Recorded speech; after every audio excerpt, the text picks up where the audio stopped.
I never imagined that on my 58th birthday, I'd be sitting alone in my kitchen, staring at a bank statement that showed $30,000 missing from my retirement account. Money my own family had spent on a Caribbean cruise without even inviting me. Before we continue, please write in the comments which country you're listening from. Enjoy the story. My name is Margaret Thompson, though everyone calls me Maggie, and I spent 35 years as a registered nurse, working double shifts and saving every penny I could for my golden years. 3 years ago, I lost my first husband, James, to cancer. After 2 years of grieving, I thought I'd found love again with Robert, a widower who seemed to understand loss the way I did. We married last year, and I made what I now realize was the biggest mistake of my life. I combined our finances for the good of the family. This morning started like any other. I woke up at 6:30, made coffee for Robert and myself, and began preparing breakfast.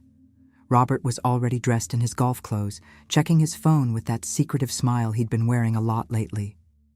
My daughter, Sarah, 32 and perpetually stressed about her marketing job, was at the kitchen table with her laptop, probably working on another campaign that would earn her company millions while she complained about not making enough money. "Morning, Mom," she said without looking up. "Can you make me some of those scrambled eggs with the herbs? I've got a huge presentation today." I nodded and moved to the stove, the same way I'd been moving to stoves for decades, automatically without question, putting everyone else's needs before my own. My son Michael, 29 and between jobs again, stumbled into the kitchen wearing yesterday's clothes and that apologetic expression he always wore when he needed something. "Hey, Ma," he said, giving me a quick hug that felt more like a transaction than affection. "You're the best, you know that?" I should have felt warmed by his words, but lately compliments from my children only came when they wanted something. Sure enough, Michael grabbed a piece of toast and launched into his latest business idea, something about cryptocurrency and social media that I didn't understand, but would somehow require just a small investment from my retirement fund. Robert cleared his throat, drawing everyone's attention. "Kids, I have some exciting news," he announced, his chest puffing out with pride. "I've booked us all a cruise to the Caribbean. 2 weeks in paradise. We leave tomorrow." My coffee cup froze halfway to my lips. Tomorrow? A cruise? With what money? Sarah squealed with delight, immediately pulling up cruise websites on her laptop. "Oh my God, Dad, this is amazing! I so need this vacation. Work has been absolutely killing me." Michael whooped and started talking about all the water sports he wanted to try. Even Robert's children from his first marriage, Jessica and David, who'd been staying with us for the past month, began chattering excitedly about packing and excursions. I waited for Robert to mention the dates, to ask if I'd requested time off from my volunteer work at the hospital, to include me in this conversation about our family vacation. Instead, he walked over and patted my shoulder in that condescending way that had become his signature gesture. "Now, Maggie, I know you're not really the cruise type," he said, his voice taking on that patronizing tone he used when he'd already made a decision about my life. "All that sun and water and young people having fun, it's not really your scene, is it? Besides, someone needs to stay here and take care of the house." The kitchen fell silent, except for the bubbling of eggs in the pan. I turned to stare at him, certain I'd misheard. "Excuse me?" "Well, you know how you get seasick, and you've been complaining about your back lately. Plus, you're not really into the party atmosphere. It's going to be a very active trip. Lots of dancing, beach volleyball, that sort of thing. Very youthful." Sarah nodded enthusiastically. "Mom, you'd be miserable. You hate crowds and you always say the sun gives you headaches.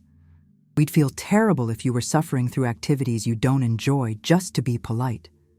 Michael jumped in, sensing my growing tension.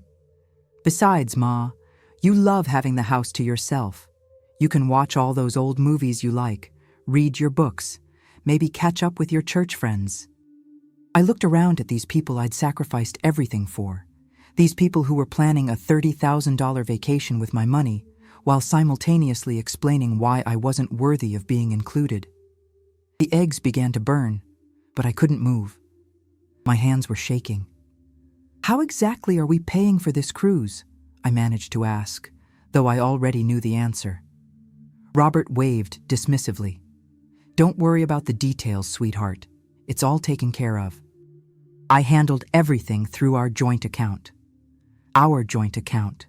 The account that contained my entire life savings, my pension from 35 years of healing the sick and comforting the dying, the inheritance James left me when cancer took him away.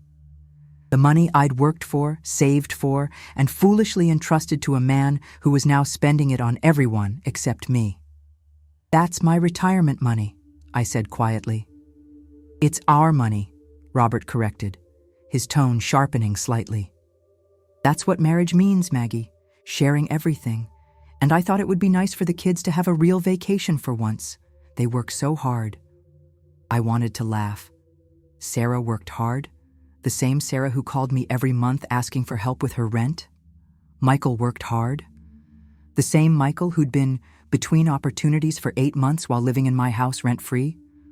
But instead of laughing, I felt something breaking inside my chest. Not my heart. That had been breaking gradually for months. This was something deeper, something that had been holding me together through decades of putting everyone else first. It was my willingness to be invisible, to be taken for granted, to smile and nod while my own family treated me like a combination ATM and housekeeping service. "Have a wonderful time," I said, turning back to the stove and scraping the ruined eggs into the garbage disposal. As my family continued chattering excitedly about their vacation, my vacation that I wasn't invited to, paid for with my money that I wasn't consulted about, I made myself a piece of toast and ate it standing at the counter, alone in a kitchen full of people who'd forgotten I existed. Tomorrow was my 58th birthday. Tomorrow, they'd all board a plane to paradise while I stayed home to water the plants and collect the mail. But today, standing in that kitchen, listening to their plans, I felt something I hadn't felt in years. Anger, pure, clean, righteous anger. And underneath that anger, growing stronger by the minute, was a determination I thought I'd lost somewhere between my first marriage and my second.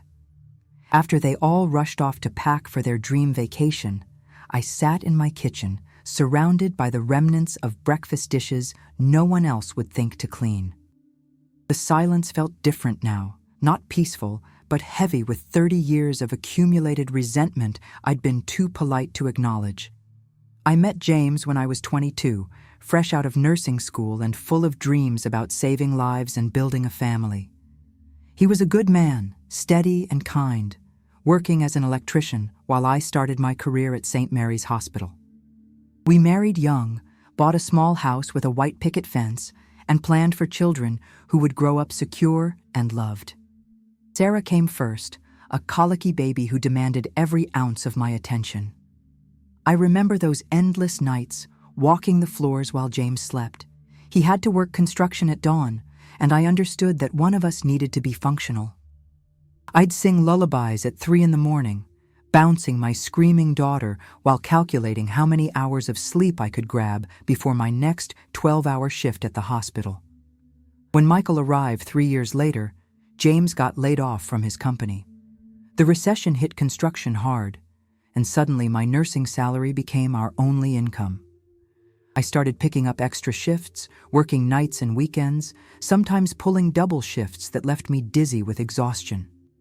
I'd come home to find James doing his best with the kids, but Sarah was starting school and needed help with homework, and Michael was going through that phase where he only wanted mommy. "You're trying to do too much," my sister Linda warned me during one of her rare visits. "You're going to burn yourself out, Maggie." But what choice did I have? We had a mortgage, 2 children, and medical bills from Michael's asthma treatments. I learned to function on 4 hours of sleep, to smile through parent-teacher conferences after working all night, to make Halloween costumes from scraps because we couldn't afford store-bought ones. The years blended together in a haze of work and motherhood. Sarah wanted dance lessons. I picked up weekend shifts to pay for them. Michael needed speech therapy. I worked overtime for 6 months to cover what insurance wouldn't. When Sarah decided she wanted to go to summer camp with her friends, I took on a second job doing private nursing care for an elderly man with dementia. Other kids' moms don't have to work so much, Sarah complained when I missed her school play because I was covering for a colleague whose mother had died. I remember standing in our kitchen that night, still wearing my scrubs, heating up leftover pizza for dinner because I'd been too tired to cook. Sarah's words cut deeper than she could have known. I wanted to be the mom who attended every event, who baked cookies for school sales, who could afford to take my children on vacations like their classmates' families. Instead, I was the mom who worked constantly to keep us afloat, who apologized for everything I couldn't provide. When the kids became teenagers, things got harder instead of easier. Sarah developed expensive tastes, wanting designer clothes and the latest electronics. Michael decided he needed a car the moment he turned 16. They both assumed that wanting something meant they deserved it, and that I would somehow make it happen. "Everyone else has an iPhone, Mom," Sarah would whine, as if my inability to buy her a $400 phone was a personal failure. "Tyler's mom bought him a Mustang for his birthday," Michael would hint, looking at our 15-year-old Honda with disgust. I worked Christmas Eve shifts, Easter Sundays, Thanksgiving nights. While other families gathered for holidays, I was at the hospital caring for other people's grandparents, earning time and a half pay that would buy my children the things they felt entitled to. James tried to be supportive, but the years of financial stress wore on him. He started drinking more, staying out later with his buddies from the electricians' union. Not enough to call him an alcoholic, but enough that I often felt like a single parent juggling everything alone. "You baby them too much," he'd say when I gave in to another of their demands. "They need to learn the value of money." But then Sarah would cry about being the only girl in her class without designer jeans, or Michael would get teased for our old car, and I'd find myself taking on another weekend shift to give them what they needed to fit in. When James got diagnosed with pancreatic cancer at 54, everything changed overnight. The medical bills were staggering, even with insurance. I took a leave of absence to care for him during his treatments, watching our savings disappear as quickly as his strength. The kids, now in college, barely visited. Sarah was too busy with her marketing internship, and Michael was stressed about finals. I spent 8 months watching the love of my life waste away, holding his hand through chemo sessions, sleeping in hospital chairs, and using up every sick day and vacation hour I'd accumulated in 28 years of nursing. When he died, I was alone with him. The kids were supposedly driving down but didn't make it in time. The life insurance helped, but it wasn't enough to cover the medical debt and funeral expenses. I went back to work 3 days after the funeral because I couldn't afford not to. Sarah and Michael attended the service, hugged me briefly, and returned to their lives while I learned how to live as a widow. For 2 years, I existed in a fog of grief and exhaustion. I worked, came home to an empty house, and fell asleep watching television shows James and I used to enjoy together. The kids called occasionally, usually when they needed money or advice, but I rarely saw them. Then I met Robert at a grief support group. He was charming, attentive, and seemed to understand the loneliness that ate at me every night. He'd lost his wife to a heart attack and was raising 2 adult children who still lived at home. When he talked about wanting to build a blended family, about sharing the load instead of carrying it alone, it sounded like salvation. "You've been taking care of everyone else your whole life," he said during one of our early dates. "It's time someone took care of you." I believed him. I wanted to believe him so desperately that I ignored the red flags, the way he always ordered for me at restaurants, the way he changed the subject when I talked about my nursing career, the way he suggested I was too generous with my children, while simultaneously expecting me to help support his. When he proposed after 8 months of courtship, I said yes immediately. When he suggested combining our finances to build our future together, I agreed without question. I added his name to my accounts, moved into his house, and trusted him with the security I'd spent 3 decades building. Within months of our marriage, the dynamics became clear. I was expected to cook, clean, and manage the household, while he made all the financial decisions. When Sarah or Michael called needing money, Robert would sigh dramatically about how my children were taking advantage of me. But when his Jessica needed a security deposit for a new apartment, or David needed his car repaired, Robert accessed our joint account without discussion. "Family takes care of family," he'd say, as if my children weren't family, but his were. Now, standing in this kitchen on the day before my birthday, watching my family prepare for a vacation I'd been excluded from, I realized how completely I'd been played. Robert hadn't married me to share the load. He'd married me to access my resources while maintaining control over how they were used. 36 years of nursing, of sacrifice, of putting everyone else's needs first, and this was my reward. Being left behind like an unwanted pet while my family lived it up on my dime. The disrespect hadn't started overnight.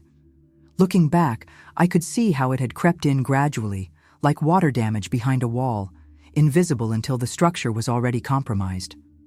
It began with small things after Robert and I married. He'd moved me into his house, which made sense since it was larger than mine, but somehow I never felt like it became our house. My furniture was too old-fashioned for his modern decor. My china set from James and me, the one I'd saved for and cherished for 25 years, was too formal for everyday use and got packed away in the attic. Even my nursing awards and certificates disappeared from the walls, replaced by Robert's golf trophies and his children's college graduation photos. "We need to make this space work for everyone," Robert explained when I questioned where my nursing school diploma had gone. "Too much clutter makes a house feel chaotic." But Jessica's interior design degree certificate hung prominently in the living room, and David's fraternity composite took up an entire wall in the hallway. The financial control happened even more subtly. Robert suggested I should relax and let him handle the bills since he'd been managing his own household longer. When I received my pension checks, he'd deposit them into our joint account and give me an allowance for personal expenses like groceries and gas.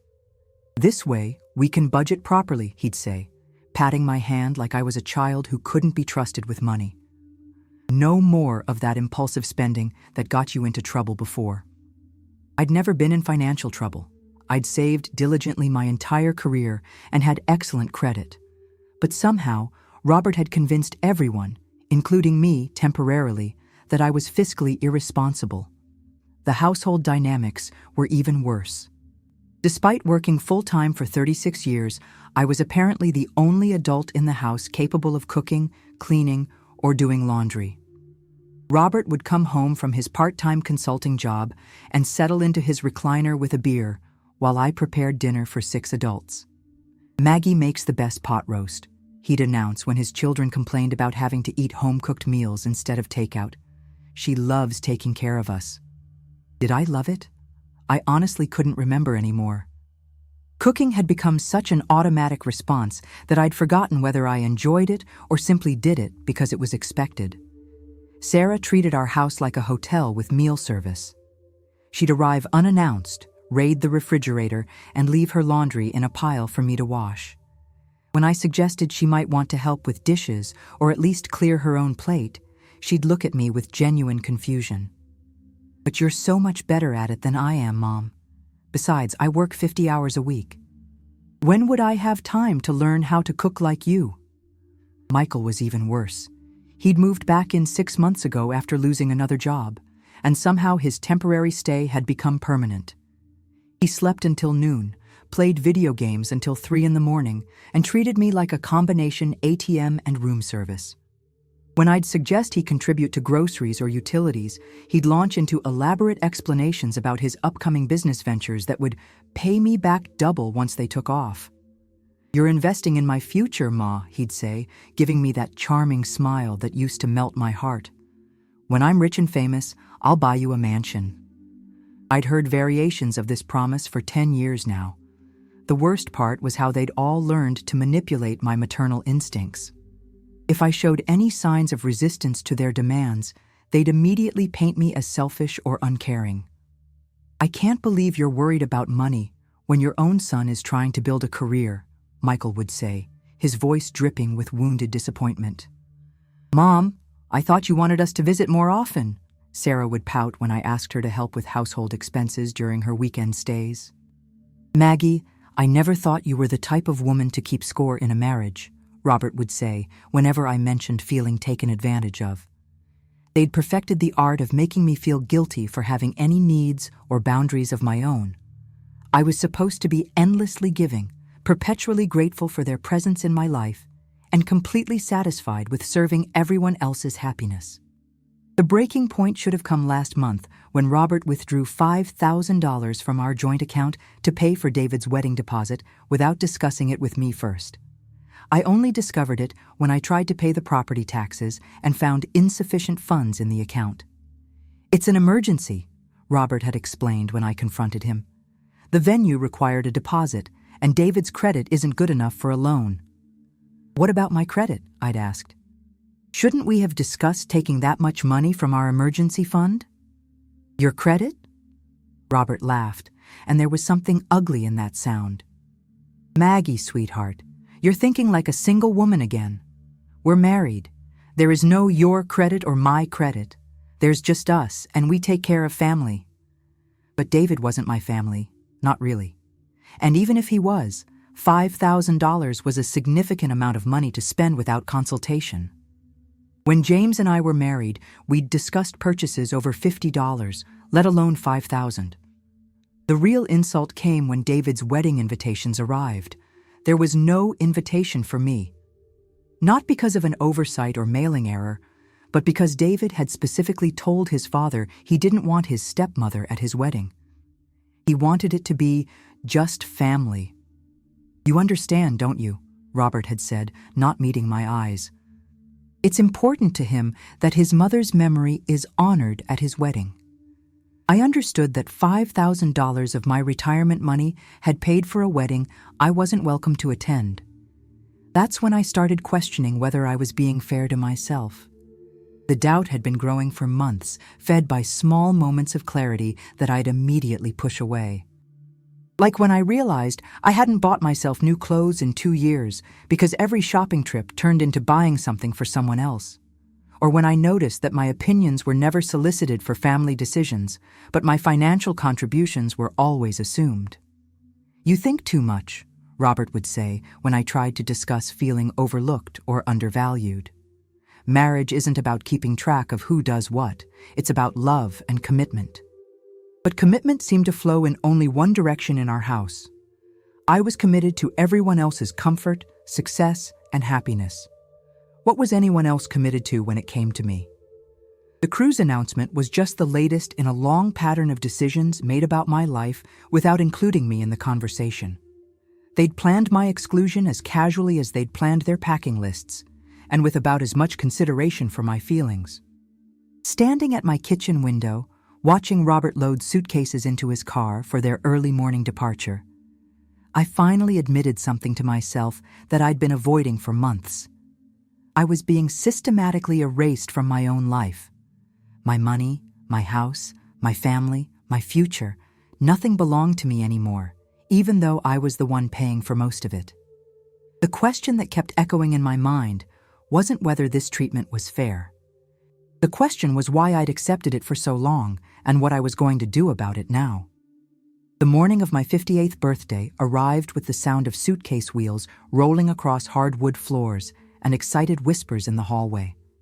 I lay in bed, listening to my family prepare for their paradise vacation, funded by my life's work, while I remained uninvited and unwelcome. At 6:30, I got up and made coffee out of habit, then stood at the kitchen counter watching them load the rental van Robert had arranged.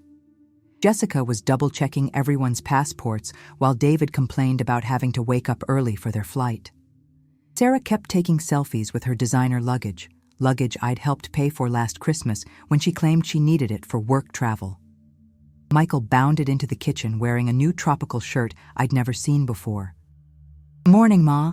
Thanks for getting up to see us off." I hadn't gotten up to see them off. I'd gotten up because after 3 decades of nursing shifts, I couldn't sleep past 6:30 even if I wanted to. But I didn't correct him. "Have a good trip," I said quietly, pouring coffee into my favorite mug, the one that said, "World's Best Nurse," that my colleagues had given me when I retired. Robert appeared in the doorway, checking his watch impatiently. Cars loaded. Everyone ready? That's when it hit me with full force. He wasn't even going to acknowledge my birthday. None of them were. They were leaving on my birthday, spending my money, and couldn't even be bothered to say happy birthday before they abandoned me. Robert, I said, my voice barely above a whisper. It's my birthday today. He paused, his hand on the car keys, and for a moment I saw something flicker across his face. Guilt, maybe, or annoyance at being caught in his selfishness. Oh, right. Happy birthday, sweetheart. The word sweetheart came out flat and perfunctory, like he was reading it off a grocery list. Sarah looked up from her phone with sudden panic. Oh my God, Mom, I completely forgot. We've been so busy planning the trip. Michael at least had the grace to look ashamed. We'll bring you back something really nice, Ma. I promise. Something really nice. Bought with my own money as an afterthought to make up for being excluded from my own birthday celebration. We really should get going, Robert said, jangling his keys. Traffic to the airport, you know. And that was it. They filed out one by one, rolling their expensive luggage past me like I was furniture. Jessica and David didn't even say goodbye.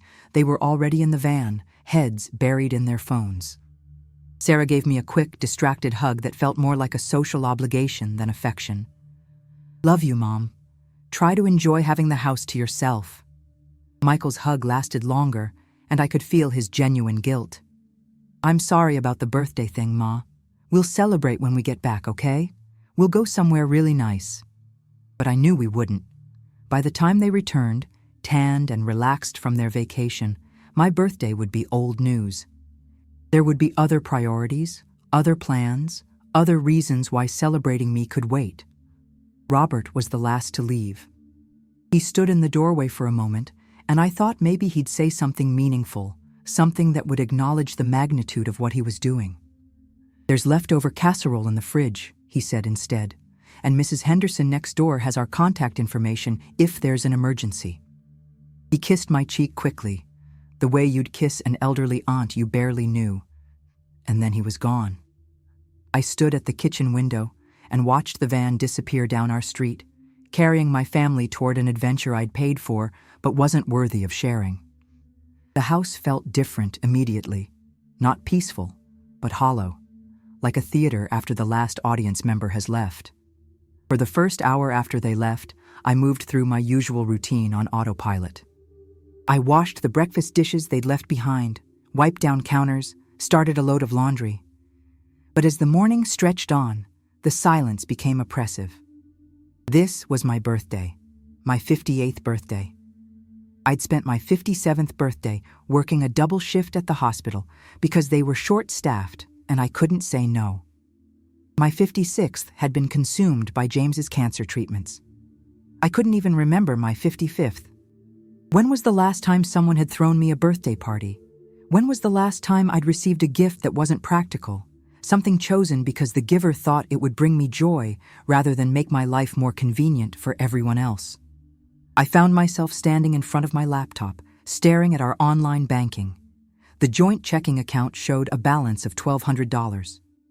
Last month, before the cruise deposit and the new luggage and the travel expenses Robert had mysteriously needed, it had shown over $43,000. My pension payments, my survivor benefits from James's Social Security, the small inheritance from my mother's estate, all of it gone to fund other people's dreams, while mine remained unspoken and unfunded. I clicked through to our savings account. $800. The emergency fund I'd spent 5 years building had been reduced to less than a month's worth of expenses. That's when the rage finally hit me. Not the slow-burning resentment I'd been carrying for months, but pure, white-hot fury that made my hands shake as I scrolled through the transaction history. Cruise deposit, $8,000. Flight tickets, $4,200. Vacation wardrobe shopping spree, $1,800. David's wedding venue deposit, $5,000. Jessica's emergency car repairs, $2,400. Michael's latest business investment, $3,500. Months and months of my money flowing out to everyone else's priorities while I wore the same old clothes and drove the same old car and made excuses for why I couldn't afford things I wanted. I opened a new browser tab and searched for financial advisors in my area. Then I searched for divorce attorneys. Then, almost without thinking, I searched for financial fraud in marriage. The results were enlightening. Apparently, spending your spouse's retirement funds without consent was not just selfish, it was potentially illegal. Using someone else's credit or financial information without permission could constitute identity theft. Moving assets without joint consent could be considered financial abuse. Financial abuse. I'd never heard that term before, but reading the definition felt like looking in a mirror. The control over my access to money, the unilateral decisions about spending, the way my financial contributions were expected, but my financial opinions were dismissed. It all fit the pattern perfectly. I spent my birthday afternoon researching my rights as a spouse and a retiree. I learned about joint asset protection, about pension security, about the legal remedies available to people whose partners had mismanaged or stolen their retirement funds. By evening, I'd filled a legal pad with notes and questions. I'd saved phone numbers for 3 different attorneys who specialized in financial disputes within marriages. I'd even taken screenshots of our banking records, documenting the trail of money flowing from my accounts to everyone else's priorities. As I sat at my kitchen table with Chinese takeout from the restaurant down the street, my birthday dinner for one, I realized something fundamental had shifted. The woman who'd woken up that morning accepting her exclusion and mistreatment was gone. For the first time in years, maybe decades, I was angry enough to fight back. And I was smart enough to know that fighting back required more than emotion. It required information, strategy, and legal protection. My family was on a cruise ship somewhere in the Atlantic, probably toasting their good fortune with drinks purchased with my pension money. They'd left me behind thinking I was too weak, too grateful, too conditioned to servitude to do anything about it. They were about to learn how wrong they'd been. The day after my birthday, I woke up with a clarity I hadn't felt in years. The house was eerily quiet, without the constant demands and background noise of 5 other adults, and for the first time, that silence felt like opportunity rather than loneliness. I made myself a proper breakfast. Eggs Benedict, something I'd always loved but never made because Robert said it was too fussy, and the kids preferred cereal. As I ate, I stared at Robert's home office door. In 2 years of marriage, that room had been completely off limits to me. "A man needs his private space," he'd said when I'd offered to help organize his papers. "Besides, it's all boring business stuff. Nothing that would interest you." But now, with my newfound determination to understand exactly where my money had gone, those boring business papers suddenly interested me very much. The office door was locked, but I'd seen Robert hide the key.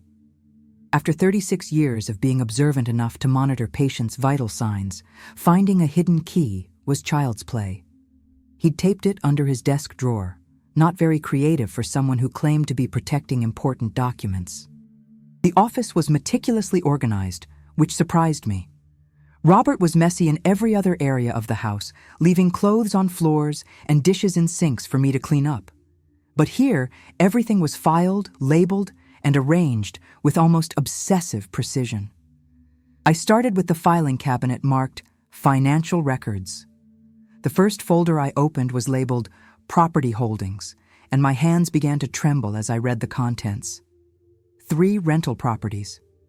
3 properties I'd never heard Robert mention, all purchased within the past 18 months. And according to the deeds, all 3 were registered in my name. My name, Margaret Thompson. Not joint ownership, sole ownership. I sank into Robert's leather desk chair, staring at documents that showed I apparently owned a duplex on Maple Street, a small apartment building downtown, and a beach cottage 2 hours north of the city. The total value, according to the most recent property assessments, was over $400,000. Why were properties I'd never heard of registered in my name? And how had Robert purchased them without my knowledge or signature? I kept digging. The next folder contained mortgage documents, and the truth became clearer and more disturbing. The properties had been purchased using my credit score and financial information. My signature appeared on loan applications I'd never seen, let alone signed. But as I looked closer, I realized it wasn't actually my signature. It was close, but not quite right. Someone had forged my name on federal loan documents. My heart was racing as I opened the next folder: investment accounts. Inside were statements for brokerage accounts, CDs, and mutual funds, all in my name, all showing substantial balances, all completely unknown to me. One account showed a balance of over $60,000. Another had $83,000. A certificate of deposit had matured last month for $45,000, money that had apparently been automatically rolled over into a new CD without my knowledge. I was staring at nearly $200,000 in investments that existed in my name, but had been managed without my consent or awareness. The next folder made my blood run cold. Insurance policies. Robert had taken out 3 different life insurance policies on me over the past year, each with substantial death benefits. I was the insured party, but Robert was the sole beneficiary. The premiums were being paid from what I now realized was my own investment income. Someone had been playing a very sophisticated financial game using my identity, my credit, and my legal status as collateral. I found bank statements for accounts I'd never opened, showing regular deposits that seemed to come from the rental properties. The tenants were paying rent into accounts Robert controlled, but the properties generating that income were legally mine. In the bottom drawer, I discovered a folder labeled Estate Planning. Inside were documents that made my hands shake so violently I had to set them down and take deep breaths. A will had been prepared in my name, leaving everything to Robert and his children. My own children, Sarah and Michael, were specifically excluded. The will was dated 6 months ago and bore what looked like my signature, another forgery. But more disturbing was a power of attorney document, also forged with my signature, giving Robert complete control over all my financial affairs in the event of incapacitation. According to this document, Robert could make any financial decision on my behalf without my consent if I were ever declared mentally incompetent. I was looking at evidence of a systematic plan to steal my identity, my assets, and potentially my life. The life insurance policies, the forged will, the power of attorney. It painted a picture of someone who had married me not for love, but for access to my financial resources and legal vulnerabilities. My phone rang, making me jump. Robert's name appeared on the caller ID. "Hello?" I answered, trying to keep my voice normal. "Hi, sweetheart. Just calling to check in.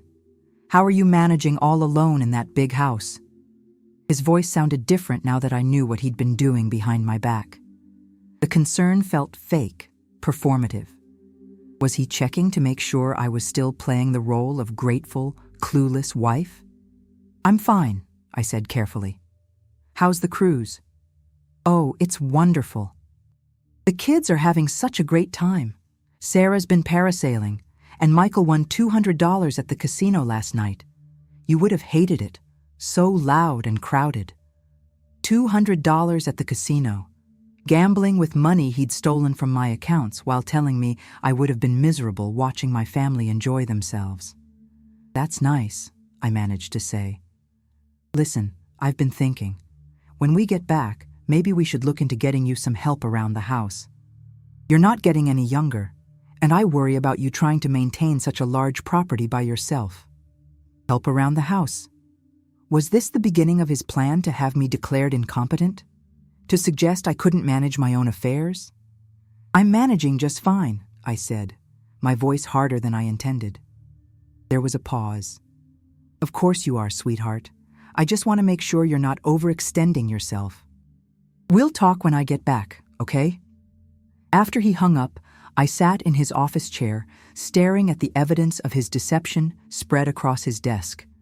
The man I'd married, the man I'd trusted with my life savings and my future security, had been systematically defrauding me from the day we said our vows.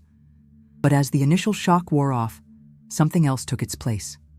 A growing sense of power. Because if these documents were real, if these properties and accounts actually existed in my name, then Robert hadn't stolen my money. He'd inadvertently given me control over far more resources than I'd ever dreamed of possessing. The beach cottage alone was worth over $150,000. The rental properties were generating monthly income. The investment accounts were earning dividends and interest. Robert had been so busy manipulating my identity for his own benefit that he'd accidentally made me wealthy. And if he'd been forging my signature, if he'd been managing assets in my name without my knowledge, then he'd been committing federal crimes, crimes that could send him to prison and invalidate every fraudulent transaction he'd made. I picked up my phone and dialed the first attorney's number I'd written down the day before. Morrison and Associates. This is Patricia. Hello? I said, surprised by how steady my voice sounded. I need to speak with someone about financial fraud and identity theft within a marriage. It's urgent. Attorney Patricia Morrison was a sharp-eyed woman in her 50s who specialized in financial crimes and elder abuse. When I spread Robert's documents across her conference table 3 days after my birthday, her expression grew darker with each page she reviewed. Mrs. Thompson, she said finally, removing her reading glasses and leaning back in her chair. What you've discovered here constitutes multiple federal crimes: identity theft, mortgage fraud, forgery, and potentially conspiracy to commit insurance fraud. I felt a mix of vindication and terror. So I'm not overreacting? Overreacting? She picked up one of the forged loan applications. Your husband has been using your identity to purchase properties, open accounts, and take out insurance policies without your knowledge or consent. This isn't marital disagreement. This is systematic financial abuse with criminal intent. Patricia explained that the properties registered in my name were legally mine, regardless of how they'd been acquired. He can't have used your identity to purchase them and then claim ownership himself. These assets belong to you, along with all the rental income they've generated. But the most shocking discovery came when Patricia's investigator ran a comprehensive credit and asset search using my Social Security number. I wasn't just the owner of 3 properties. I was apparently the majority shareholder in an LLC that owned 7 rental properties across 3 counties. How is that possible? I asked, staring at the investigator's report. I never signed anything creating a company. More forgery, Patricia said grimly. But forgery that worked in your favor. Legally, you own 70% of Thompson Property Holdings, LLC. Your husband owns 30%. The company has been generating approximately $8,000 per month in rental income for the past 18 months. $8,000 per month. Nearly $100,000 per year in income I'd never seen. Money that should have been flowing into my accounts, but had somehow been diverted to fund my family's lifestyle while I worried about having enough money for groceries. Patricia's team uncovered more financial surprises. There was a business checking account in my name with over $40,000, money from rental deposits and property management fees. There were tax records showing I'd been claiming depreciation on properties I didn't know I owned, which actually reduced my tax burden significantly. Most importantly, there was a trail of electronic transfers showing how my legitimate retirement money had been moved from our joint accounts into Robert's personal accounts, while my unknown property income had been used to maintain the mortgages and expenses on assets I legally owned. Here's what I think happened, Patricia explained, pointing to a timeline her team had constructed. Your husband married you specifically to gain access to your credit score and financial resources. He used your identity to qualify for investment property loans he couldn't get on his own credit. But to maintain the facade and keep the properties in your name, he had to use his own money for down payments and improvements. The irony was staggering. Robert had stolen my retirement savings to fund his family's luxuries, but he'd inadvertently used his own inheritance and business income to build me a real estate empire. What are my options? I asked. Patricia smiled for the first time during our meeting. You have several very good options. First, you can take immediate control of all assets registered in your name, which is substantial. Second, you can pursue criminal charges for the forgery and identity theft. Third, you can sue for the return of your retirement funds plus damages. Fourth, you can file for divorce and claim your rightful share of marital assets, which ironically means he'd owe you money even beyond what he stole. She recommended starting with securing my assets. We need to change locks on all the rental properties, establish your direct control over the LLC, and set up new bank accounts that only you can access. Then we'll document everything for both civil and criminal proceedings. The next week became a whirlwind of legal maneuvering. Patricia's team worked with frightening efficiency. We visited each of my rental properties, and they truly were beautiful investments. The beach cottage was a fully renovated 3-bedroom that rented for $2,500 per month. The duplex was in a gentrifying neighborhood where property values were climbing rapidly. The downtown apartment building was a converted Victorian with 6 units, all occupied by young professionals paying premium rents. Standing in the cottage's living room, looking out at the ocean view I'd never known I owned, I felt something I hadn't experienced in years: genuine pride in an accomplishment. Even if I hadn't known I was accomplishing it, my credit score and financial stability had made this possible. Patricia introduced me to Marcus Webb, a property management company owner who'd been collecting rents and maintaining the properties under contract with Robert. Marcus was a straightforward man in his 40s who seemed relieved to finally meet the actual property owner. "I have to be honest, Mrs. Thompson," Marcus said as we toured the apartment building. "I always thought it was strange that Mr. Robert handled everything when the deeds were in your name. But he had power of attorney documents, so I figured it was legitimate."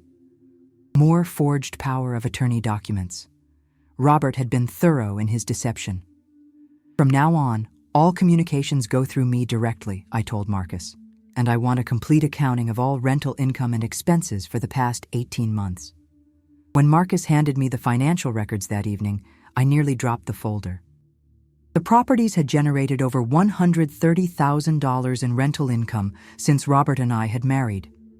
After expenses and mortgage payments, the net profit was still over $60,000. Money that should have been mine, but had somehow disappeared into Robert's personal accounts. Patricia also arranged for me to meet with a financial advisor named Helen Chen, who specialized in helping fraud victims rebuild their financial security. Helen was amazed by what Robert had inadvertently created. "Your husband may be a criminal, but he has excellent taste in real estate," Helen said, reviewing the property portfolios.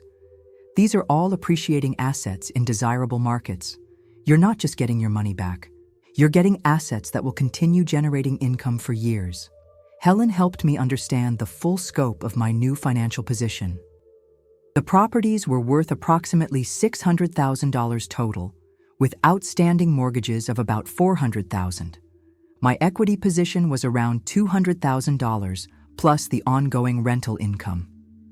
"Even if you never recover your stolen retirement savings," Helen explained, "you're in a better financial position now than you were before you married Robert. Your net worth has actually increased substantially." But the most satisfying discovery came when Patricia's investigator found the offshore account. Robert had been hiding money in a Cayman Islands bank account. Money he'd claimed to the IRS came from property management fees he'd earned legitimately. But the account was registered under the LLC that I legally controlled. "He's been evading taxes on income from your properties," Patricia explained with obvious satisfaction. "The IRS is going to be very interested in Mr. Robert Thompson when they see these records." By the end of the week, I had complete control over assets worth nearly $750,000. I had documentation of multiple federal crimes committed by my husband. I had enough evidence to send him to prison and reclaim every penny he'd stolen from my retirement accounts. More importantly, I had something I'd lost years ago: leverage. When Robert called that evening from the cruise ship, his voice full of fake concern and condescension, I listened with new ears. "How are you holding up, sweetheart? Not too lonely, I hope." "Actually," I said, looking out the window of my beach cottage, the cottage I'd driven to after spending the day meeting with contractors about renovations I could finally afford. I'm having a wonderful time. Very educational. Educational? I'm learning so much about real estate and property management. Did you know I own several rental properties? It's fascinating how these things work. The silence on the other end of the line stretched for nearly 10 seconds.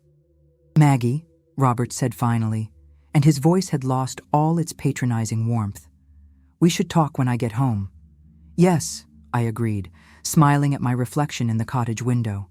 We definitely should. Robert and the family returned from their cruise on a Tuesday evening, their skin bronzed and their spirits high from 2 weeks of paradise funded by my stolen retirement money. I watched from the kitchen window as they unloaded bags full of souvenirs and vacation clothes, chattering excitedly about snorkeling adventures and casino winnings. I'd spent those same 2 weeks establishing my new reality. The locks had been changed on all my rental properties. New bank accounts had been opened in my name only. A security system had been installed at the beach cottage, which I'd decided would become my primary residence. And most importantly, Patricia Morrison had filed all the necessary legal documents to protect my assets and begin criminal proceedings against Robert. "Maggie!" Robert called out as he wheeled his suitcase through the front door. "We're back. Come see all the wonderful things we brought you." I dried my hands on the dish towel and walked slowly into the living room, where my family was arrayed like conquering heroes displaying their treasures. Sarah was modeling a new sundress, Jessica was showing off elaborate braided hair extensions, and Michael was wearing a t-shirt that said "Life's a Beach" in glittery letters. "Look what we got you, Mom!" Sarah held up a plastic bag containing what appeared to be a shell necklace and a small bottle of sand. "It's from the beach where we had the luau."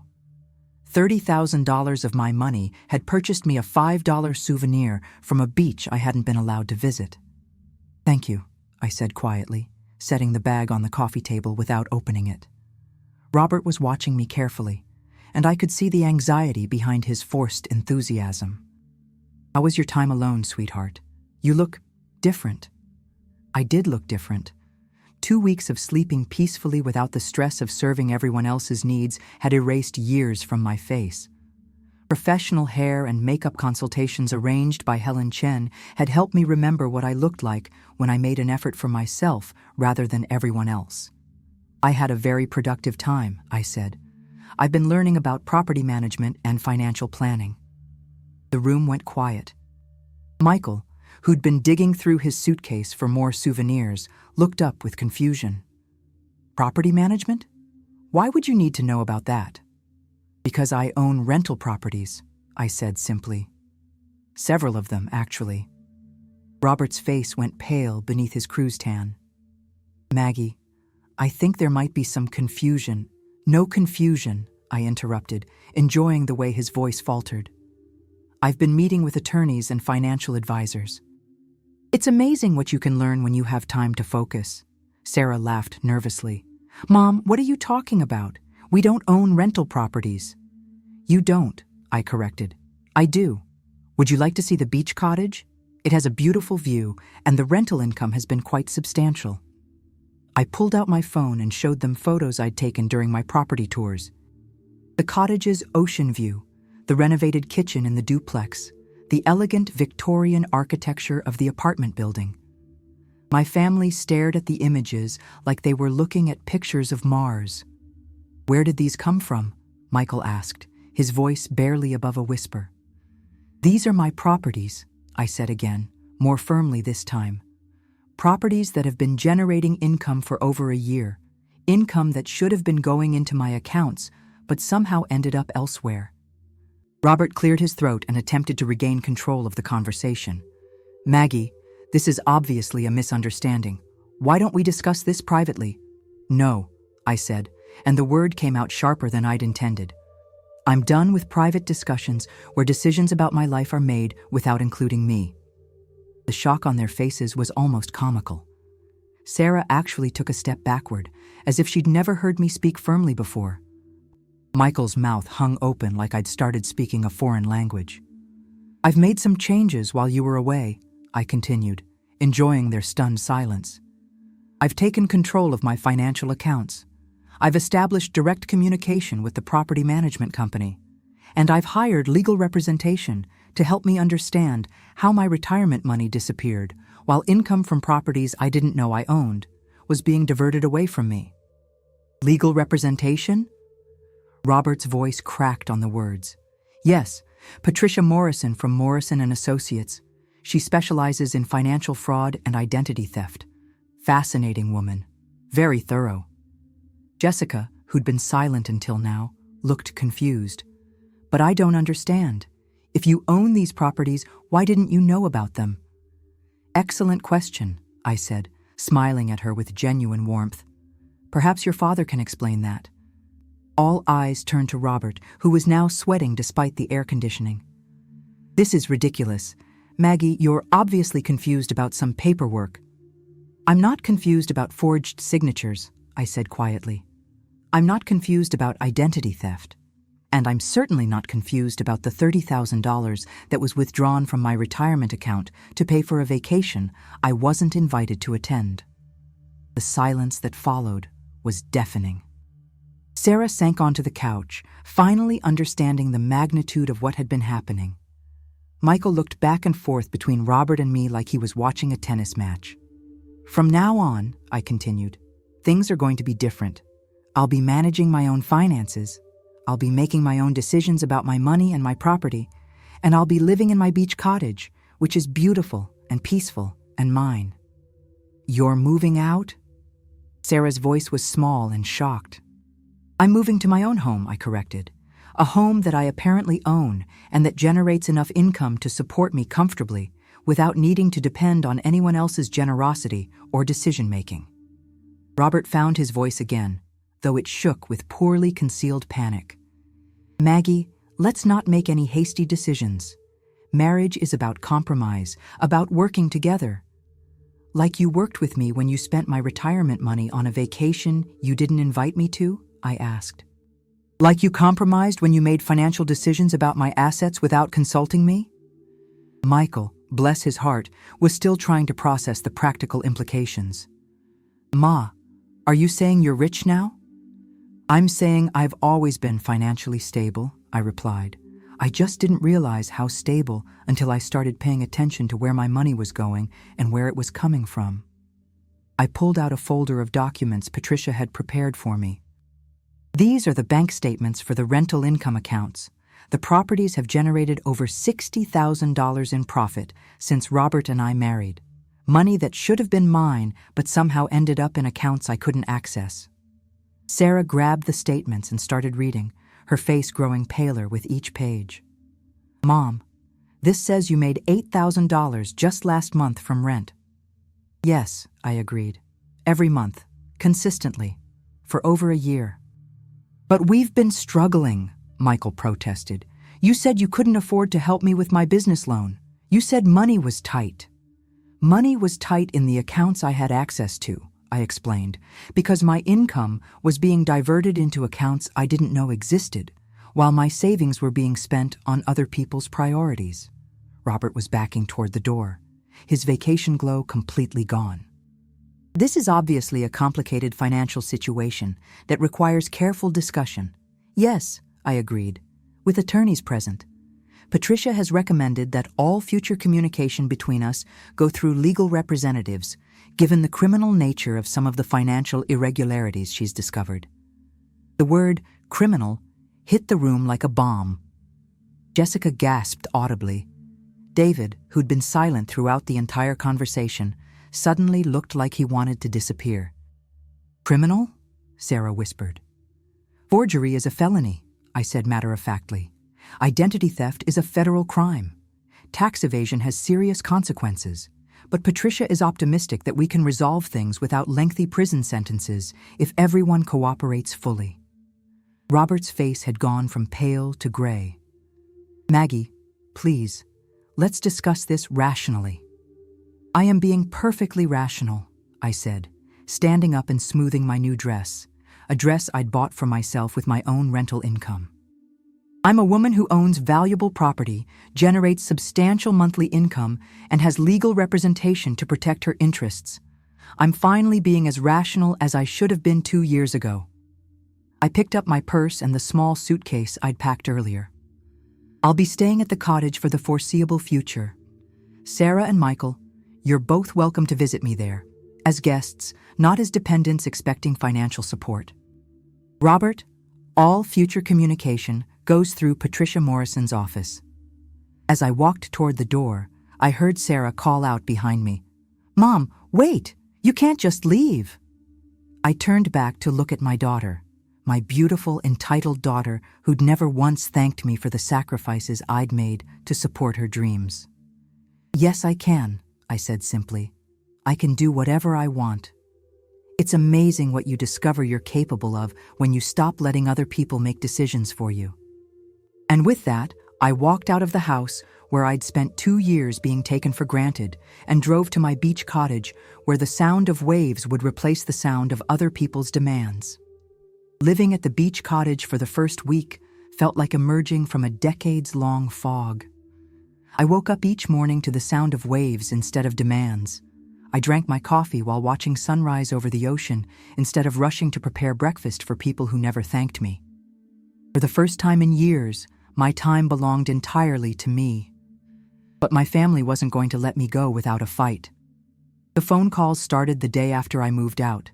Sarah called first, her voice dripping with the manipulative sweetness she'd perfected as a teenager. "Mom, I'm so confused about everything that happened yesterday. Can we please talk? I feel like there's been some huge misunderstanding." "There's no misunderstanding," I said, watching a pelican dive for fish outside my cottage window. "I've simply started paying attention to my own financial situation." "But you seemed so angry. That's not like you at all." "That's not like you." The implication being that anger was inappropriate for me, that standing up for myself was somehow a character flaw that needed to be corrected. "Sarah, did you enjoy your cruise?" I asked instead of responding to her manipulation. "Well, yes, but..." "Good. I'm glad $30,000 of my retirement money gave you a nice vacation. Now I'm using my rental income to give myself a nice living situation." There was a long pause. "Mom, you're scaring me. You're acting like we're strangers." "We're not strangers," I said calmly, "but we're not ATM and customer anymore either." She hung up on me. Michael called an hour later with a different approach, pure emotional manipulation. "Ma, I don't understand what's happening. You're breaking up the family. Everything was fine before you started talking to lawyers and accountants. Can't we go back to the way things were?" The way things were. When I worked constantly to fund everyone else's dreams while my own needs went unmet. When my opinions didn't matter, but my bank account was always available. "Michael, the way things were wasn't working for me," I explained. "I was supporting 5 adults financially while being excluded from family decisions and treated like hired help." "That's not true. We love you." "Loving someone and respecting them are 2 different things," I said. "You can love me while still treating me like a servant who should be grateful for the privilege of serving you. But I'm your son. Family is supposed to help each other. Yes, family should help each other. When was the last time you helped me with anything? When was the last time any of you considered what I needed or wanted?" He couldn't answer that question. Robert's approach was more aggressive. He showed up at the cottage uninvited on Wednesday evening, letting himself in with a key that no longer worked because I'd changed the locks. When he couldn't get inside, he pounded on the door hard enough to rattle the windows. "Maggie, open this door. We need to talk." I called Patricia Morrison instead of opening the door. She advised me to document his behavior, but not to engage directly. "You're making a mistake," Robert shouted through the door. "Those properties belong to both of us. You can't just steal marital assets." The irony was stunning. The man who'd forged my signature on dozens of documents was accusing me of theft for taking control of property that was legally registered in my name.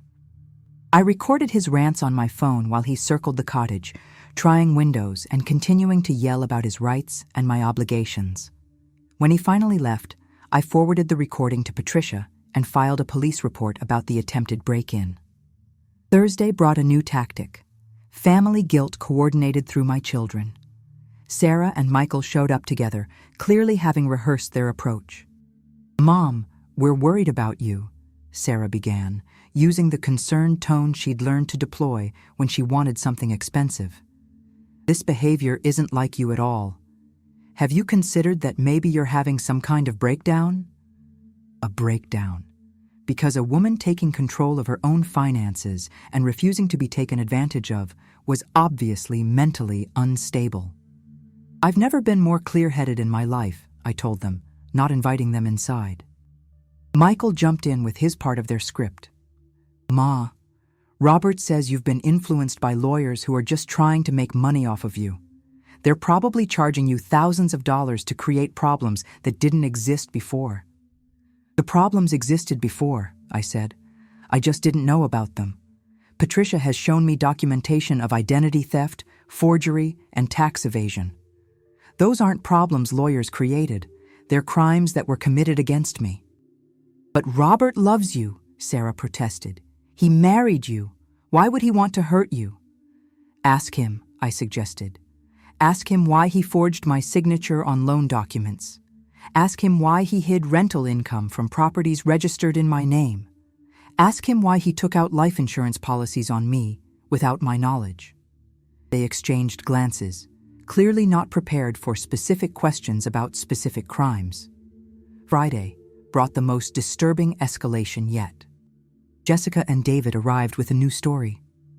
"Maggie," Jessica said, using the condescending tone she'd learned from her father, "we need to tell you something important. Dad is saying you might be suffering from early dementia. He thinks the stress of losing your first husband might have affected your mental capacity." Early dementia. They were actually suggesting that my refusal to be financially abused was evidence of cognitive decline. "He's talked to a doctor about having you evaluated," David added, not meeting my eyes. "For your own protection, you understand." I understood perfectly. This was the next phase of Robert's plan: have me declared mentally incompetent so he could use that forged power of attorney to take control of all my assets legally. "Which doctor?" I asked calmly. They looked confused by the question. "If Robert has talked to a doctor about my mental health, I'd like to know which doctor. Because any physician discussing my medical condition with my husband without my consent would be violating federal privacy laws." They hadn't expected me to know about HIPAA violations. "We're just concerned," Jessica backtracked. "You're acting so different from the woman who raised us." "I didn't raise you," I interrupted. "Your mother raised you. I've been in your life for 2 years, during which time I've cooked, cleaned, and helped support you financially while being excluded from family decisions and treated like a housekeeper. Now that I'm standing up for myself, suddenly I need a psychiatric evaluation?" That evening, Patricia called with disturbing news. "Robert's attorney contacted our office today. They're threatening to have you involuntarily committed for a mental health evaluation. They're claiming you're suffering from diminished capacity and making irrational financial decisions." "Can they do that?" "They can try," Patricia said grimly. "But they'd need medical evidence, and you've been seeing your regular doctor throughout this process. Dr. Martinez has confirmed you're in excellent mental health. More importantly, your financial decisions have been completely rational. You've taken control of assets that legally belong to you and protected yourself from continued fraud." But the threat was serious enough that Patricia recommended additional precautions. "We're going to expedite the criminal charges against Robert.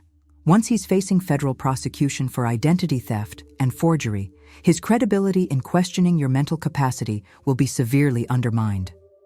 Saturday brought the coordinated attack I should have expected. Sarah, Michael, Jessica, David, and Robert all showed up together, clearly planning to overwhelm me with numbers and emotional pressure. "Maggie," Robert began, using his most patronizing tone, "the children are concerned about you. We all are. This behavior is so unlike the loving, generous woman I married. The loving, generous woman you married gave you access to her life savings, which you spent on everyone except her," I replied, through the screen door I refused to open. We want to help you, Sarah added, tears streaming down her face with practiced precision. But you won't let us. You've become so suspicious and angry. I've become informed, I corrected. There's a difference. Michael stepped forward with his ace card, the one manipulation I'd never been able to resist. Ma, you're destroying our family. Don't you want us to be happy? For 30 years, that question had been my weakness. Don't you want us to be happy? Translated. Don't you want to sacrifice yourself for our benefit? Don't you want to give us what we want regardless of the cost to yourself? I want you to be independent, productive adults who don't expect other people to fund your happiness, I said. And I want to be treated with respect instead of being viewed as a source of income. But we do respect you, Sarah protested. Then respect my decision to live independently and manage my own finances, I replied. If you truly respect me, you'll accept that I have the right to make choices about my own life. The silence that followed told me everything I needed to know. They didn't respect my right to make choices.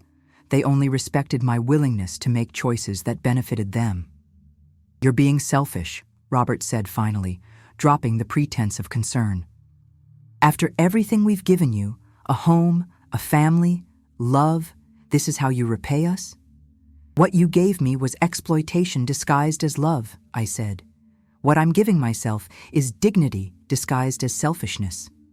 As they walked back to their cars, I heard Sarah say to Michael, She's really lost it. We need to do something before she gives away all our inheritance to lawyers. Our inheritance.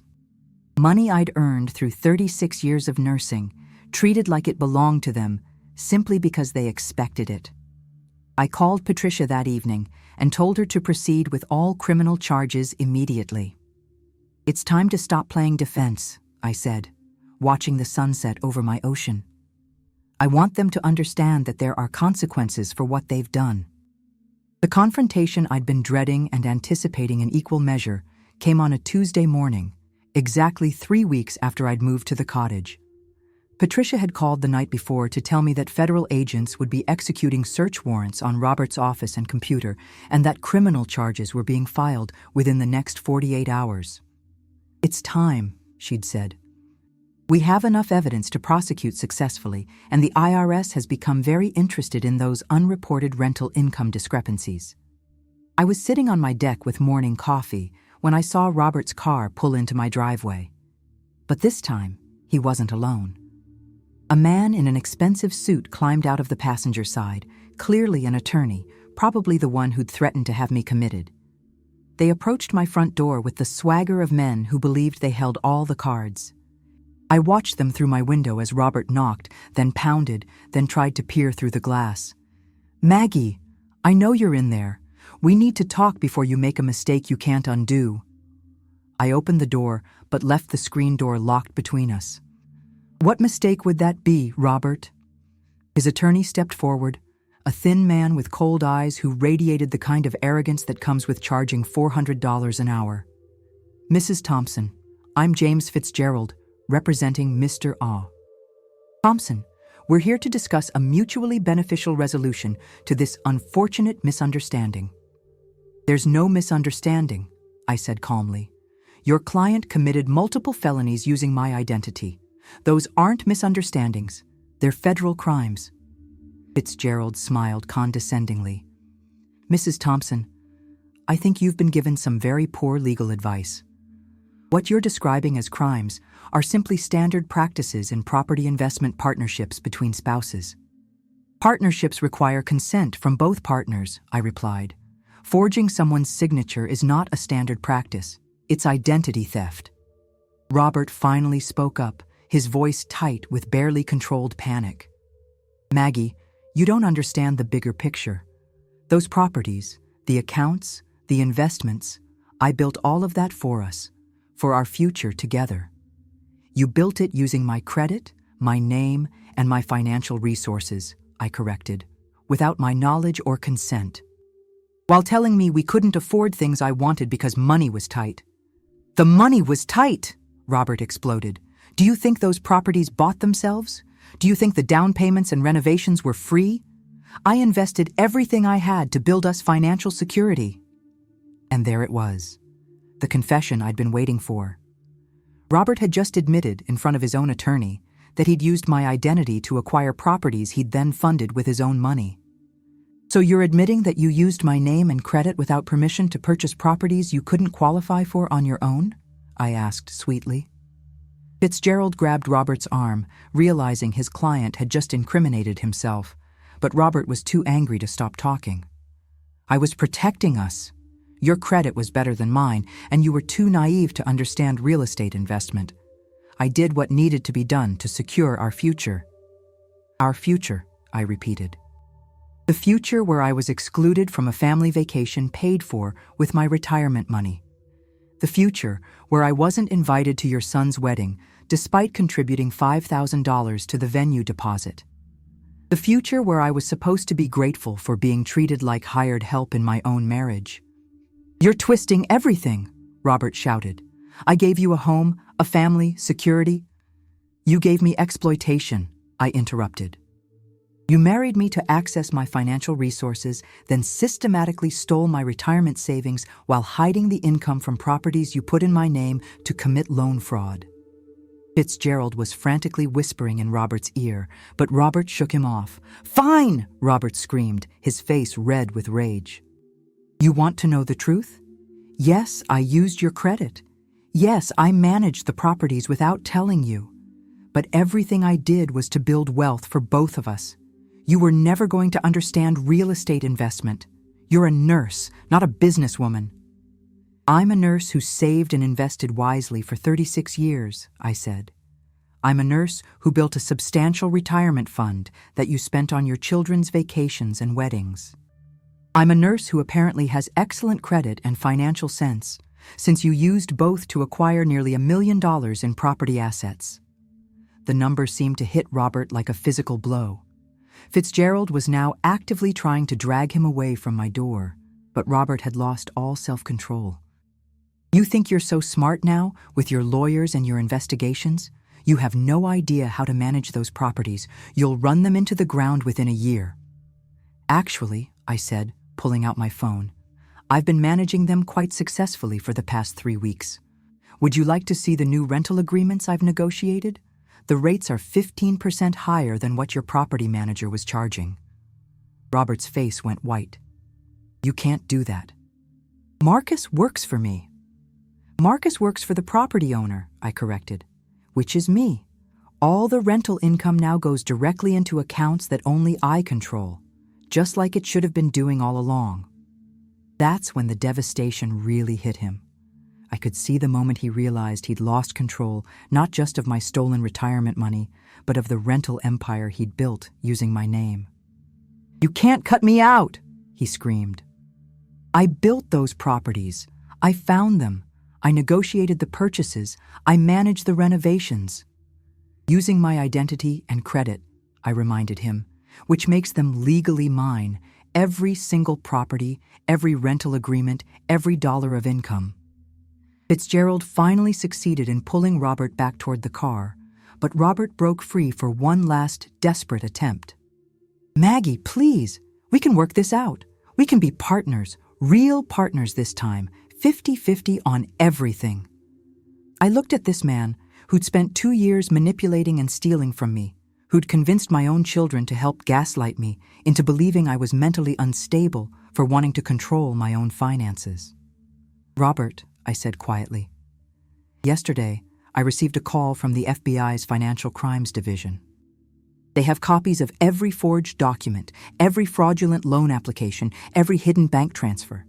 They have recordings of you admitting to using my identity without permission. They have evidence of tax evasion, mail fraud, and conspiracy to commit insurance fraud. The color drained completely from his face. They also have evidence that you planned to have me declared mentally incompetent so you could use that forged power of attorney to take legal control of all my assets. Robert was shaking now, whether from fear or rage I couldn't tell. But here's what they don't have yet, I continued, my voice getting stronger with each word. They don't have my victim impact statement. They don't have my testimony about the systematic financial and emotional abuse. They don't have my decision about whether to pursue the maximum penalties or accept a plea agreement. I could see hope flickering in his eyes, hope that I might be willing to negotiate, to be the accommodating woman he'd always counted on. So here's my offer, I said, crushing that hope completely. You have 24 hours to return every penny you stole from my retirement accounts, with interest. You have 24 hours to sign documents relinquishing any claim to the properties you fraudulently purchased in my name. And you have 24 hours to provide a complete accounting of every financial transaction you made using my identity.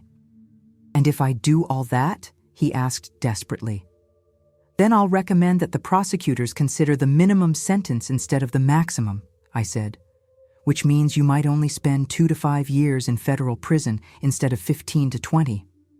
The silence that followed was deafening. Even Fitzgerald looked stunned by the magnitude of Robert's legal exposure. You're destroying me, Robert whispered. No, I said, my voice steady and calm. I'm saving myself. You destroyed yourself the moment you decided to steal from me while pretending to love me. As they drove away, Fitzgerald's car disappearing down the coastal road, I felt something I hadn't experienced in decades: complete and total control over my own life. My phone rang almost immediately. Patricia's voice was jubilant. Maggie, I have wonderful news. Robert's attorney just called asking about plea negotiations. I think your conversation with them was very persuasive. I smiled, watching waves crash against the rocks below my cottage, purchased with my credit, generating income that belonged entirely to me. I'm learning that I can be quite persuasive when I stop caring about everyone else's comfort more than my own dignity, I said. For the first time in my adult life, I was about to discover what it felt like to be truly free. 6 months later, I stood on the deck of my beach cottage watching the sunrise over the Atlantic, holding a cup of coffee that no one had asked me to make for them. The silence was no longer empty. It was full of possibilities. Robert had taken the plea deal: 3 years in federal prison for identity theft, mail fraud, and tax evasion. All my retirement money had been returned with interest, plus penalties that brought the total to nearly $50,000 more than he'd originally stolen. The properties remained entirely mine, along with all the rental income they generated. More importantly, I'd learned something invaluable about my own strength. The woman who'd spent decades believing she needed other people's approval to survive had discovered she was quite capable of thriving independently. My relationship with my children had evolved in ways I never expected. Sarah had been the most resistant to change, unable to accept that her personal ATM had permanently closed. For months, she'd alternated between angry demands and tearful manipulations, insisting that my refusal to fund her lifestyle meant I didn't love her. "Mom, I don't understand why you're being so cold," she'd said during one particularly difficult phone call. "We're family. Family helps each other." "You're right," I'd agreed. "Family does help each other. When was the last time you helped me with anything that didn't involve me giving you money?" She couldn't answer that question, and eventually stopped calling altogether. It hurt, but it was a clean hurt, like setting a broken bone, painful but necessary for proper healing. Michael had surprised me. After the initial shock wore off, he'd actually seemed relieved that his financial safety net was gone. Without the option of asking me for money, he'd been forced to take his job search seriously. Within 2 months, he'd found work as a sales coordinator for a small tech company. It wasn't glamorous, but it was honest employment that covered his expenses. "I didn't realize how much pressure I felt knowing I could always ask you for help," he'd admitted during a visit to the cottage. "It made it too easy to not try hard enough on my own." He'd started visiting regularly, not to ask for anything, but simply to spend time together. We'd take walks on the beach and talk about his work, his goals, his gradually developing sense of independence. These conversations felt different than any we'd ever had before. For the first time, I was talking to my son as an adult rather than as a child who needed my constant financial intervention. The biggest revelation had been how much my own life expanded when I stopped centering it around everyone else's needs. I'd enrolled in a real estate investment course and discovered I had a genuine talent for property analysis. The cottage's rental income had increased by 30% under my direct management, and I was considering purchasing additional properties. I'd also started volunteering at a women's shelter, helping other women understand their financial rights and recognize signs of economic abuse. There was something deeply satisfying about using my hard-won knowledge to prevent other women from experiencing what I'd been through. "You have no idea how common your story is," Dr. Jennifer Walsh, the shelter's director, had told me during my first week of training. Financial abuse is one of the most powerful tools used to control women, but it's rarely discussed openly. Working with these women had given me perspective on my own journey. I wasn't a victim who'd been rescued. I was a survivor who'd rescued herself. The difference mattered more than I'd initially understood. My cottage had become a sanctuary, not just for me, but for the friendships I was finally free to cultivate. Without the constant demands of managing other adults' lives, I'd had time to reconnect with colleagues from my nursing career, neighbors I'd never properly gotten to know, and new friends from my volunteer work. Linda, my sister, visited regularly now. "You look 10 years younger," she'd observed during her last visit, "and you seem genuinely happy for the first time in decades." She was right. I was happy in a way I'd forgotten was possible. Not the frantic, exhausted happiness of successfully meeting everyone else's needs, but the quiet, deep satisfaction of living according to my own values and priorities. The financial security was wonderful, but the emotional freedom was transformative. I could make decisions based on what I wanted rather than what others expected. I could spend money on things that brought me joy rather than things that bought other people's temporary approval. I could say no without guilt, and yes, without resentment. Last month, I'd taken my first real vacation in over a decade, a cruise to Alaska that I'd booked and paid for myself, without asking anyone's permission or worrying about anyone else's needs. I'd watched glaciers calve into the sea and felt something inside me calve away as well. The last remnants of the woman who'd believed her worth was measured by her usefulness to others. The irony wasn't lost on me that Robert's crimes had inadvertently given me the financial independence I'd never known I wanted. His attempts to control and exploit me had backfired spectacularly, leaving me wealthier and more secure than I'd ever been during our marriage. Sarah had called unexpectedly last week, the first time in 2 months. Her voice was different, smaller somehow, stripped of its usual entitled confidence. "Mom, I think I owe you an apology," she'd said quietly. "I've been thinking about how I treated you, and I'm ashamed of myself." The conversation that followed was the most honest we'd ever had. Sarah had been struggling financially since losing access to my support, and the struggle had forced her to examine her own attitudes about money, work, and family relationships. "I took you for granted," she'd admitted. "I treated you like you existed to solve my problems rather than like a person with your own needs and feelings." It was the beginning of a conversation we'd need to continue over time, but it was a beginning. The woman who'd raised her to expect financial rescue was gone, but perhaps the mother who could offer genuine love and support, without enabling destructive dependence, could take her place. As I finished my coffee and prepared to start my day, I reflected on the most important lesson I'd learned. It's never too late to reclaim your own life. At 58, I'd discovered that I was stronger, smarter, and more capable than I'd ever been allowed to believe. I'd learned that setting boundaries wasn't selfish, it was essential. I'd learned that saying no to exploitation wasn't mean. It was necessary.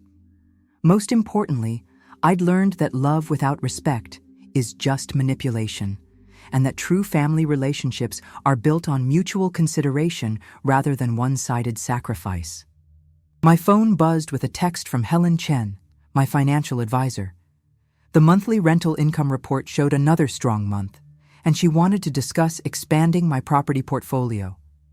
I smiled as I typed back my response. "Let's schedule a meeting.